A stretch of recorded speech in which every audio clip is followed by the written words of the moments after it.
Elements of the Montessori method یعنی ماریا Montessori کا جو میتھڈ ہے اس کے جزو کیا ہیں آئیے دیکھتے ہیں. First thing is practical life materials for motor education. What is motor education? First of all motor education, let's discuss that. Motor education is about the motor movements of body and mind اور the brain and body, the coordination between the brain and body, یعنی جو ذہن کہے یا جو دماغ کہے آپ کے ہاتھ یا آپ کی باڈی وہی کام کرے. اس قسم کی لرننگ کو ہم موٹر ایجوکیشن یا موٹر لرننگ کی بات کرتے ہیں. And for instance, buttoning and bow tying exercises were designed to help the development of coordinated movements of the finger.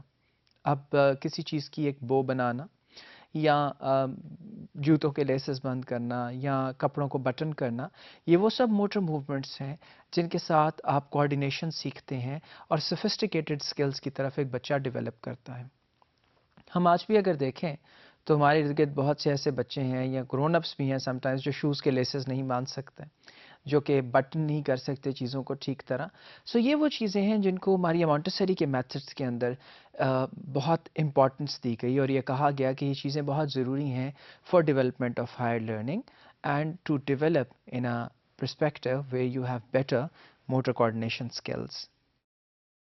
Discovery of silence and control of movement. Now, silent demonstration allowed a normal child to concentrate on activity and not to be distracted or confused by language. یہاں پہ ان کے methods میں language کو یا intervene کرنے کو ایک استاد کے ڈیورنگ دا لرننگ ایک ڈسٹریکشن کے طور پہ لیا گیا ہے. ان کا خیال ہے کہ if a child is trying to write something, if a child is trying to do something, let the child do. If there is an exercise where there are many alphabets in front of the child, then do not repeat the names, do not tell the names, let the child learn himself or herself of what he or she thinks about that particular shape, that particular toy, that particular diagram, that particular letter. جو بھی بچے کے ذہن میں آئے گا وہ important ہے اور اسے خاموشی سے آبزرو کرنا چاہیے, کیونکہ اگر آپ زبان کا استعمال کریں گے تو وہ ایک ڈسٹریکشن ہوگی. سو یہ ایک اور میتھڈ ہے جو کہ ماریا مونٹسری کی فلسفی میں شامل ہوا. And about sensorial education. What is sensorial education? جو سینسس سے آتی ہے. اور ایرسٹوٹل کا ایک کوٹ ہے that everything we know is first in the senses. ہر چیز جس کو ہم جانتے ہیں وہ پہلے سینسز میں ہوتی ہے. اور سینسز کیا ہیں؟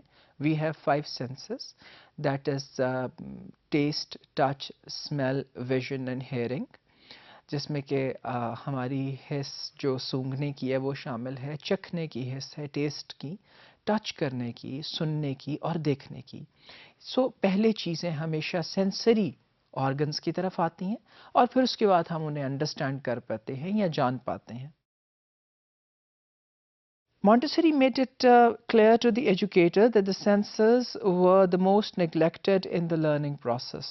اور ماریا مونٹسری نے اپنے میتھڈس کے ذریعے یہ ڈیمانسٹریٹ کیا اور یہ برابر کروایا تمام ایجوکیٹرز کو کہ جو سینسز ہیں یہ سب سے زیادہ اگنورڈ ہیں اور انڈرمائنڈ ہیں ان دا فیلڈ آف ایجوکیشن. یعنی ان کی طرف ہم نے کوئی توجہ نہیں دی جن سینسز کے ذریعے سے سب لرننگ ہونی ہوتی ہے. فار انسٹنس اگر کوئی بچہ دیکھ نہیں پا رہا تو پھر آپ اس کو جتنا بھی سمجھا لیں نارمل بچوں کی طرح, وہ اس کو اس طرح سے نہیں سمجھ سکتا کیونکہ اس کے دیکھنے کی حس نہیں ہے وہاں پہ. اور اگر ایک بچہ جو ہے وہ کس چیز کو سن نہیں پاتا تو پھر اگر سننے کی صلاحیت نہیں ہے یا کم ہے دوسروں سے تو یہ ایک بہت بڑا ڈس ایڈوانٹیج ہے اس بچے کے لیے کہ وہ نارمل بچوں کے ساتھ اس طرح سے بیہیو نہیں کر سکتا, اس طرح سے پڑھ نہیں سکتا, اس طرح سے ڈیولپ نہیں کر سکتا. سو ان چیزوں کو ریکگنائز کرنے کی ضرورت ہے کہ جو تمام خصوصیات ہیں ان کو انڈرمائن نہیں کیا جا سکتا چلڈرن ایجوکیشن میں. And then Montessori used sensory materials to provide sensorial education to the children. اور اب نارمل بچوں کو دیکھتے ہوئے ماریا مونٹسری نے سینسوریل جو مٹیریلس ہیں وہ پرووائڈ کیے بچوں کے لیے. For instance shapes that could be touched, جس میں بچے ان کے کارنرز کو دیکھ سکیں کہ if this is a star that it has got 5 corners, 5 triangles joined together is a star. Triangle has 3 corners. A square has 4 corners and the circle has no corners because it's round. تو یہ سب چیزیں بچوں کو دکھائی جائیں, وہ دیکھیں بھی, ان کو پکڑیں بھی اور ان کی شناخت کریں.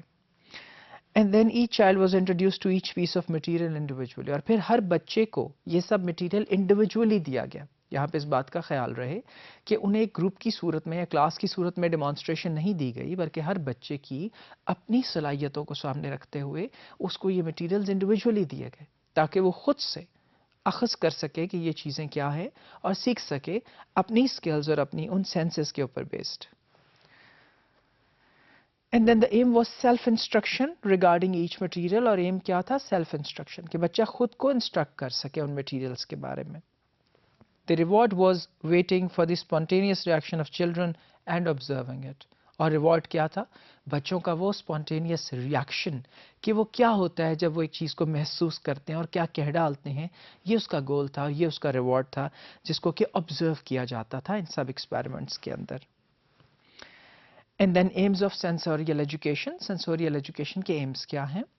Attention and concentration. پہلی بات, کسی چیز کو اٹینڈ کرنا اور اس پہ concentrate کرنا, یعنی بچے کسی چیز کو attention دینا اور concentrate کرنا سیکھے. Second, order of the mind, یعنی ذہن کس چیز کو پہلے لے کے آتا ہے اور کس چیز کو بعد میں لے کے آتا ہے.